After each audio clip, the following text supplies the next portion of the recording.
ಇದು ನಡೀತಾ ಇರುವುದು ಕೇದಾರ ಜಗದ್ಗುರು ಪೀಠದಲ್ಲಿ. ಇದಕ್ಕೆ ಬದ್ರಿನಾಥ್ ಕೇದಾರ್ನಾಥ್ ಟೆಂಪಲ್ ಸಮಿತಿ ಅಂತ ಹೇಳಿ ಒಂದು ಕಮಿಟಿ ಇದೆ. ಅದರಲ್ಲಿ ಅಧ್ಯಕ್ಷ, ಉಪಾಧ್ಯಕ್ಷ, ಕಾರ್ಯದರ್ಶಿಗಳು ಮತ್ತು ಮೆಂಬರ್ಸ್ಗಳು. ಇದಕ್ಕೆ ಬಿಟ್ಟು ಒಬ್ಬರು ರಾಜ್ಯಪಾಲರು ನಿಯುಕ್ತಿ ಮಾಡಿರ್ತಕ್ಕಂಥ ಎಕ್ಸಿಕ್ಯೂಟಿವ್ ಆಫೀಸರ್ ಅಂತ ಈ ಕಮಿಟಿಯಲ್ಲಿ ಇರ್ತಾರೆ. ಇಲ್ಲಿ ಏನಾಗುತ್ತೆ ಅಂದ್ರೆ, ಕೇದಾರನಾಥ ಮಂದಿರ ಇದಕ್ಕೆ ಪೀಠಕ್ಕೆ ಜಗದ್ಗುರುಗಳು ಆಗ್ಬೇಕಾಗಿತ್ತು ಅಂದ್ರೆ ಅಲ್ಲಿ ರಾವಲ ಅಂತ ಕರೀತಾರೆ, ಇಲ್ಲಿ ನಮ್ಮ ಕಡೆ ಜಗದ್ಗುರು ಅಂತ ಕರಿತೀವಿ. ಆ ರಾವಲ್ ಪದವಿಯನ್ನು ವಿಭೂಷಿತ ಮಾಡಬೇಕಾಗಿತ್ತು ಅಂದ್ರೆ ಕೆಲವೊಂದು ರೂಲ್ಸ್ ಅದ ಕಮಿಟಿಯಲ್ಲಿ. ಆ ರೂಲ್ಸ್ ಯಾವ್ದಪ್ಪ ಅಂತ ಕೇಳಿದ್ರೆ, ದಕ್ಷಿಣ ಭಾರತದ ವೀರಶೈವ ಲಿಂಗಾಯತ ಜಂಗಮ ವಂಶದಲ್ಲಿ ಅವರು ಹುಟ್ಟಿರ್ಬೇಕು. ಇದು ಕಮಿಟಿ ಆಕ್ಟದಲ್ಲಿದೆ. ಮತ್ತು ಸಂಸ್ಕೃತ ಪಂಡಿತರಾಗಿರ್ಬೇಕು ಮತ್ತು ಅಜನ್ಮ ಬ್ರಹ್ಮಚಾರಿಗಳಾಗಿರ್ಬೇಕು. ಇದಕ್ಕೆ ಕೇದಾರ ಪೀಠಕ್ಕೆ ರಾವಲ್ ಪದವಿ ವಿಭೂಷಿತರಾಗಬೇಕಾಗಿದೆ. ಇದು ಕಮಿಟಿಯ ರೂಲ್ಸ್ ಇದೆ. ಆ ರೂಲ್ಸ್ ಪ್ರಕಾರ ಕಮಿಟಿ ಇದಕ್ಕೆ ಸಾರ್ವಭೌಮ ಈ ಪೀಠಕ್ಕೆ ಎಲ್ಲ ಪೀಠಗಳ ಪರಂಪರೆ ಬೇರೆ. ಕೇದಾರ ಪೀಠದ ಪರಂಪರೆ ಇದು ಉತ್ತರಾಂಚಲ ಅಂಡರ್ ಗವರ್ಮೆಂಟ್ ಕಮಿಟಿಯ ಅಂಡರದಲ್ಲಿ ಇದೆ. ಅದಕ್ಕೆ ಆ ಎಲ್ಲ ಸರ್ವಸ್ವವನ್ನು ಇವತ್ತು ಚೇಲ ನಿಯುಕ್ತಿ, ರಾವಲ ನಿಯುಕ್ತಿ ಇದಕ್ಕೆಲ್ಲಕ್ಕೂ ಕೂಡ ಮಾಡಬೇಕಾಗಿತ್ತು ಅಂದ್ರೆ ಕಮಿಟಿನೇ ಮೇನ್ ಪವರ್ದಲ್ಲಿ ಇರುತ್ತೆ. ಅದಕ್ಕಾಗಿ ಇಲ್ಲಿ ಏನಾಗಿದೆ ಈ ಸಂದರ್ಭದಲ್ಲಿ ಅಂತ ಕೇಳಿದ್ರೆ, ಪ್ರಸ್ತುತ ಜಗದ್ಗುರು ಭೀಮಾಶಂಕರ್ ಲಿಂಗ ಶಿವಾಚಾರ್ಯರು ನಾಂದೇಡದಲ್ಲಿ ಒಂದು ದೊಡ್ಡ ಕಾರ್ಯಕ್ರಮ ಇಟ್ಟುಕೊಂಡ್ರು. 12/6/2026 ತಿಂಗಳ ಹಿಂದೆ ಬಹಳ ದೊಡ್ಡ ಕಾರ್ಯಕ್ರಮ ಇಟ್ಟುಕೊಂಡ್ರು. ಆ ಕಾರ್ಯಕ್ರಮದಲ್ಲಿ ಸುಮಾರು ಕರ್ನಾಟಕ, ತೆಲಂಗಾಣ, ಮಹಾರಾಷ್ಟ್ರ ಎಲ್ಲ ಕಡೆಯಿಂದ ಸುಮಾರು 300-400 ಜನ ಸ್ವಾಮೀಜಿಯವರು ಆ ಕಾರ್ಯಕ್ರಮಕ್ಕೆ ಉಪಸ್ಥಿತರಿದ್ದರು. ಅನೇಕ ಕರ್ನಾಟಕದ ರಾಜಕೀಯ ಲೀಡರ್ಗಳು ಉಪಸ್ಥಿತರಿದ್ದರು. ಅಲ್ಲಿ ಭೀಮಾಶಂಕರ ಲಿಂಗ ಶಿವಾಚಾರ್ಯ ಜಗದ್ಗುರುಗಳು ಅನಧಿಕೃತವಾಗಿ, ಕಾನೂನು ಬಾಹಿರವಾಗಿ ತಮ್ಮ ಆ ಪೀಠಕ್ಕೆ ಉತ್ತರಾಧಿಕಾರಿ ಅಂತ ಹೇಳಿ ಕಣ್ವಕುಪ್ಪಿಯ ಶಾಂತವೀರ ಶಿವಾಚಾರ್ಯರನ್ನ ಜಾಹೀರು ಮಾಡಿದ್ರು, ನಿಯುಕ್ತಿ ಮಾಡಿದ್ರು. ಆ ಒಂದು ಇದರಲ್ಲಿ ಇದು ಕಮಿಟಿಯ ಕಾನೂನಿನ ವಿರುದ್ಧ, ಪರಂಪರೆಯ ವಿರುದ್ಧವಾಗಿ ಅವರು ಮಾಡಿದ್ದಾರೆ ಅಂತ ತಿಳ್ಕೊಂಡು ಈಗ ನೈನಿತಾಲ್ ಹೈಕೋರ್ಟ್ನಲ್ಲಿ ಆ ಇಶ್ಯೂ ನಡೀತಾ ಇದೆ. ಅದರಲ್ಲಿ ಕಮಿಟಿಯ ವಿರುದ್ಧವಾಗಿ, ಕಾನೂನು ಬಾಹಿರವಾಗಿ ಇವಾಗ ವಿರುದ್ಧ ಅಂದ್ರೆ ರಾವಲರನ್ನ ಮತ್ತು ಉತ್ತರಾಧಿಕಾರಿಯನ್ನ ನೇಮಕ ಮಾಡತಕ್ಕಂತ ಸರ್ವಸ್ವ ಅಧಿಕಾರ ಕಮಿಟಿಗಿದೆ. ಒಂದು ಅಲ್ಲಿ ಇರ್ತಕ್ಕಂಥ ರಾವಲ ಜಗದ್ಗುರುಗಳಿಗೆ ಉತ್ತರಾಧಿಕಾರಿ ನೇಮಕ ಮಾಡತಕ್ಕಂತ ಅಧಿಕಾರ ಅವರಿಗಿಲ್ಲ. ಅವ್ರು ಯಾವಾಗ ಅಧಿಕಾರ ಬರುತ್ತೆ ಅಂದ್ರೆ, ಆ ಪೋಸ್ಟ್ ವೇಕೆಂಟ್ ಆದಾಗ ಅವರು ಆ ಜಗದ್ಗುರು ಪದವಿಯಿಂದ ರಾಜೀನಾಮೆ ಕೊಟ್ಟ ಮೇಲೆ ಅಲ್ಲಿ ಇರ್ತಕ್ಕಂಥ ಕೆಲವು ಚೇಲಾಗಳು, ಅಂದ್ರೆ ನಾವು ಪೂಜಾರಿಗಳು ಅಂತ ಅಂತೇವಲ್ಲ, ಆ ಪೂಜಾರಿಗಳು ಕೆಲವೊಂದು ಶಿಷ್ಯಂದಿರು ಇರ್ತಾರೆ.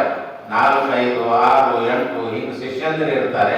ಆ ಶಿಷ್ಯಂದಿರಿಗೆ ಸೀನಿಯರ್ ಪ್ರಕಾರ ಅವ್ರು ಇಂಟರ್ವ್ಯೂ ಕರೀತಾರೆ. ಕಮಿಟಿಯವರು ಇಂಟರ್ವ್ಯೂ ಕರೆದಾಗ ಆ ಕ್ವಾಲಿಫಿಕೇಶನ್ ಅವರಲ್ಲಿ ಇತ್ತು ಅಂದ್ರೆ, ವಿತ್ ಸೀನಿಯಾರಿಟಿ ಮತ್ತು ಕ್ವಾಲಿಫಿಕೇಶನ್ ಅವರಲ್ಲಿ ಇತ್ತು ಅಂದ್ರೆ, ಆ ನಿಯುಕ್ತಿ ಆಗಿರ್ತಕ್ಕಂಥ ಚೇಲಾಗಳಲ್ಲಿನೇ ಒಬ್ಬರನ್ನ ರಾವಲ್ ಆಗಿ ಮಾಡ್ತಕ್ಕಂಥ ಅಧಿಕಾರ ಸರ್ವಸ್ವ ಕಮಿಟಿಗಿದೆ.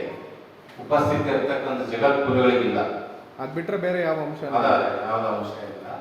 ಅದಕ್ಕಾಗಿ ಇದನ್ನು ಅನಧಿಕೃತವಾಗಿ ಮಾಡಿದ್ದಾರೆ. ಮೇಲಾಗಿ ಇಲ್ಲಿ ಕಣ್ಣು ಕುಟ್ಟಿ ಅವರಿಗೆ ಉತ್ತರಾಧಿಕಾರಿ ಅಂತ ನಿಯುಕ್ತಿ ಮಾಡಿದ್ದಾರೆ. ಅವರು ಏನು ಮಾಡ್ತಾ ಇದ್ದಾರೆ ಕರ್ನಾಟಕದಲ್ಲಿ, ನಾನು ಜಗದ್ಗುರು ಉತ್ತರಾಧಿಕಾರಿ ಅಂತ ಹೇಳಿ ಎಲ್ಲ ಭಕ್ತರಲ್ಲಿ ಹೋಗಿ ಅವರಿಗೆ ತಪ್ಪು ಸಂದೇಶವನ್ನು ಕೊಟ್ಟು ಅವರಿಂದ ಹಣ ಸಂಪಾದನೆ ಮಾಡ್ತಾ ಇದ್ದಾರೆ. ಇದು ಆಗಬಾರದು. ಇದಕ್ಕೆ ತಡೆ ಹಿಡಿಯುವ ಸಲುವಾಗಿ ಇಲ್ಲಿ ನಿಮ್ಮೆಲ್ಲರಿಗೂ ಕೂಡ ನಿಮ್ಮ ಮಾಧ್ಯಮದ ಮುಖಾಂತರ ಅದನ್ನು ನೀವು ಎಲ್ಲರ ಮನದಲ್ಲಿ ಬಿಂಬಿಸಬೇಕು ಅಂತಕ್ಕಂಥ ದೃಷ್ಟಿಯಿಂದ ಈಗಾಗಲೇ ನಮ್ಮ ಹೈಕೋರ್ಟ್ ವಕೀಲರು ಹೇಳಿದ್ದಾರೆ. ಆಲ್ರೆಡಿ ಅದು ಹೈಕೋರ್ಟ್ ತಮ್ಮ ಹೆಸರು ಹೇಳ್ಬೇಕು. ಪರಂಪರೆ ಪ್ರಕಾರ ಇರ್ಬೋದು, ಕಾನೂನು ಪ್ರಕಾರ ಇರ್ಬೋದು, ಇಲ್ಲೇ ಇಲ್ಲ. ಕಾನೂನು ಬಾಹಿರ ಮಾಡಿದಲ್ಲೇ ಅದನ್ನ 325ನೇ ರಾಹುಲ್ ನಾನೇ ಅಂತೇಳಿ ಥ್ರೋಡ್ ದ ವರ್ಲ್ಡ್ ಅವರು ಪಬ್ಲಿಸಿಟಿ ಮಾಡ್ಕೊಂಡ್ಬಂದು ದಾವಣಗೆರೆ, ಹರಿಹರ, ಹಾವೇರಿ ಎಲ್ಲ ಕಡೆ ಫಂಕ್ಷನ್ ಮಾಡಿದ್ರು ಅವರು. ಯಾರು ಕಣ್ಕುಪ್ಪಿ ಅವರು ಎಲ್ಲ ಫೋಟೋ ಇದೆ, ಕೋರ್ಟ್ಗೆ ಹಾಕಿದ್ದೇವೆ. ಅದ್ರ ಪ್ರಕಾರ ಮಾನ್ಯ ನ್ಯಾಯಾಲಯ, ಎಂತ ನ್ಯಾಯಾಲಯ ನಾವು ಕೇಳ್ಕೊಂಡಂತ ಈ ಗುರುಗಳಿಗೆ 2 ಅಪ್ಲಿಕೇಶನ್ ಕೇಳ್ಕೊಂಡಿದ್ವಿ. ನಾನು ಕೇಳ್ಕೊಂಡಿದ್ದೆ, ಮುಂದಾಗ್ತಕ್ಕಂಥ ಗುರುಗಳು ಕೇಳ್ಕೊಂಡಿದ್ರು. ಅವ್ರ ಮನವಿ ಪ್ರಕಾರ ಅವ್ರೇನು ಕಾನೂನು ಬಾಹಿರವಾಗಿ ಅಡ್ಡಾಡಕತ್ತಿದಾರ ಅದನ್ನ ತಡೆ ಹಿಡೀರಿ ಅಂತ.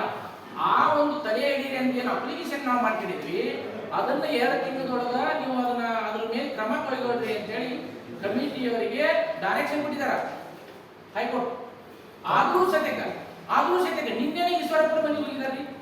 ನಾನು ಕೇದಾರ ಗುರುಗಳು ಅಂತ ಫೋಟೋ ಇದೆ, ನೀವು ಎಲ್ಲರೂ ಕಣ್ಣುಕೊಪ್ಪಿಗಳು. ಅವ್ರು ದಿನ ಅದೇ ಕೆಲಸ ಮಾಡ್ತಾ ಇದ್ದಾರೆ. ಅದು ಅಲ್ಲದೆ ಹಿಂದೆ ಅವ್ರು ಎಂದು ಚೀಲ ಆದ್ರು, ಆ ಚೀಲದಿಂದ ಮುಂದೆ ದುಡ್ಡು ಕರ್ಕೊಂಡ್ಬರೋದು, ಫಂಕ್ಷನ್ ಮಾಡ್ಕೊಳ್ಳೋದು, ಅದು ಮಠ ಅಮೌಂಟ್ ಎಲ್ಲಿ ಹೋಗ್ಬೇಕು, ಉಕ್ಕಿ ಮಠ ಹೋಗ್ಬೇಕು.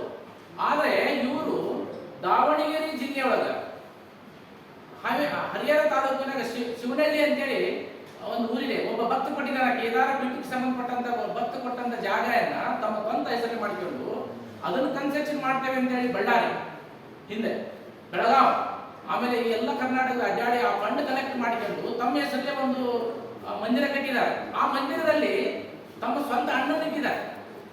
ಕೇದಾರ ಪೀಠ ಅಂತ ಹೇಳಿದ್ರು ಅಲ್ಲಿ ಆ ಗುರುಗಳು ಬಂದಾಗ ಅಷ್ಟೇ ಇರುತ್ತದೆ, ಇನ್ನೂ ಇದ್ದಿಲ್ಲ ಅದು ಹಾಸ್ಟೆಲ್. ಅದು ಅವ್ರ ಸ್ವಂತ ಮನೆಗೆ ಅಷ್ಟೇ. ಕೇದಾರ ಪೀಠದ ಹೆಸರಲ್ಲಿ ಫಂಡ್ ತಗೊಂಡಾದ್ಮೇಲೆ ಫಸ್ಟ್ ಅಮೌಂಟ್ ಏನ್ ಜಮಾ ಆಗಬೇಕು, ಉಗಿ ಮಠದಲ್ಲಿ ಇರ್ತಕ್ಕಂಥ ಗುರುಗಳ ಅಧ್ಯಕ್ಷತೆಯಲ್ಲಿ ಇರ್ತಕ್ಕಂಥ ಸರ್ಕಾರದ ಕಾರ್ಯದರ್ಶಿ ಇರ್ತಕ್ಕಂಥ ಒಂದು ಅಕೌಂಟ್ ಇದೆ, ಅಲ್ಲಿ ಜಮಾ ಆಗಬೇಕು. ಅಲ್ಲಿ ಜಮಾ ಆದ್ಮೇಲೆ ಇವರು ರೋಡ್ ಇನ್ನೇ ಕಟ್ಟಿದ್ರಿ ಬೇಡ, ನಾನು ಕೇದಾರ ಪೀಠದ ಹೆಸರಲ್ಲಿ ಕಟ್ಟಬೇಕು, ಉಗಿ ಮಠದ ಹೆಸರಲ್ಲಿ ಕಟ್ಟಬೇಕು. ಈಗೆಲ್ಲ ನಾವು ಬರೀ ಅವ್ರು ಹೇಳಿದ ಕೆಲಸ ಹೋಗಿದ್ದಾರೆ, ಹೇಳಿಕ್ ಹೋಗಿದ್ದೆ ಅನಧಿಕೃತ ಅಂತ ಬಿಟ್ಬಿಟ್ಟಿದ್ವಿ ನಾವು. ಆದ್ರೆ ಡಾಕ್ಯುಮೆಂಟು ಕಣ್ತುಪ್ಪಿ ಗುರುಗಳ ಹೆಸರಿದೆ. ಕಣ್ತುಪ್ಪಿ ಗುರು ಬೇರೆ, ನಮ್ಮ ಕೇದಾರ ಬೇರೆ. ಇವರು ಪುರಾಶ್ರಮ ಕಣ್ತುಪ್ಪಿ ಗುರು ಯಾವ ತಮ್ಮ ಹೆಸರಿಟ್ಟಿದ್ದಾರೆ, ಅದು ಕೇದಾರ ಪೀಠಕ್ಕೆ ಸಂಬಂಧ ಇಲ್ಲ. ಬಟ್ ಫಂಡ ಅಮೌಂಟ್ ಕಲೆಕ್ಟ್ ಮಾಡಿದ್ದೇನಿಲ್ಲ. ಕೇದಾರನಾಥನ ಜಗದ್ಗುರು ಪೂಜೆಯಿಂದ ಕೇದಾರನಾಥನ ಹೆಸರು ಹೇಳಿ, ಆಮೇಲೆ ಈಗ ಒಂದು 2016ರಿಂದ ಅನ್ನ ಪ್ರಸಾದ ಮಾಡ್ತೇವೆ ಅಂತ ಹೇಳಿ ಅವರು ಅಮೌಂಟ್ ಕಲೆಕ್ಟ್ ಮಾಡಿದ್ರು. ಅದ್ರ ಲೆಕ್ಕ ಏನಿದೆ, ಅದು ಯಾಕೆ ಅಕೌಂಟಿಗೆ ಜಮಾ ಮಾಡಿಲ್ಲ? ಇಲ್ಲಿ ನಮ್ಮ ಕೇದಾರ ಪೀಠದ ಪರಂಪರೆ ಪ್ರಾಬ್ಲಮ್ ಆಗಿದ್ದು ಅಂತ ಈಗಿರ್ತಕ್ಕಂಥ ಘೋಷಣೆ ಮಾಡೋಕ್ಕಿಂತ ಮುಂಚೆನೇ ಈ ಕೆಲಸ ಶುರು ಮಾಡಿದಾರೆ ಅಂತ ಹೇಳ್ತೀರಾ? ಘೋಷಣೆ ಮಾಡೋಕ್ಕಿಂತ ಮುಂಚೆನೇ ಮಾಡಿದಾರ, ಘೋಷಣೆ ಆದ್ಮೇಲೆ ಮಾಡಿದಾರ. ಘೋಷಣೆ ಆದ್ಮೇಲೆ ನಾವು ಘೋಷಣೆ ಆದ್ಮೇಲೆ ರಾಹುಲ್ ನಾನೇ, ಜಗದ್ಗುರು ನಾನೇ, ಮುಂದಿನ ಕೇದಾರ ಜಗದ್ಗುರು ನಾನೇ, ಉತ್ತರಾಖಂಡ ಮತ್ತೆ ಅವ್ಯವಹಾರ ಮಾಡಿ ಎಫ್ಐಆರ್ ಹಾಕ್ಸ್ಬೇಕಾಗಿತ್ತಲ್ಲ.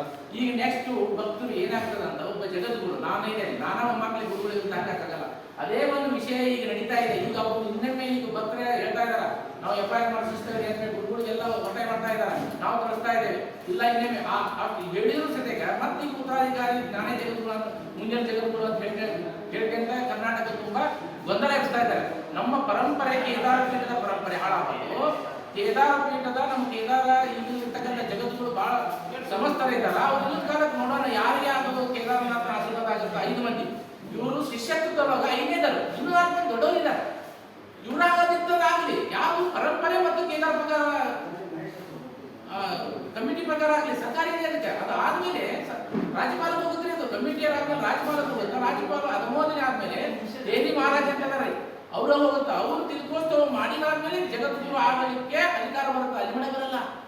ಗುರುಗಳಿಗೆ ಅನೌನ್ಸ್ ಮಾಡ್ಲಿಕ್ಕೆ ಬರಲ್ಲ. ಪರಂಪರೆ ಇವತ್ತಿದ್ದಂತ 324ನೇ ಗುರುಗಳು, ಆ 324ನೇ ಗುರುಗಳು ಆಗಮಠ ಪರಂಪರೆ ಇಲ್ಲ, ಈಗ ತಪ್ಪಿದೆ. ಸರ್, ಈಗ ಈಶ್ವರಪ್ಪ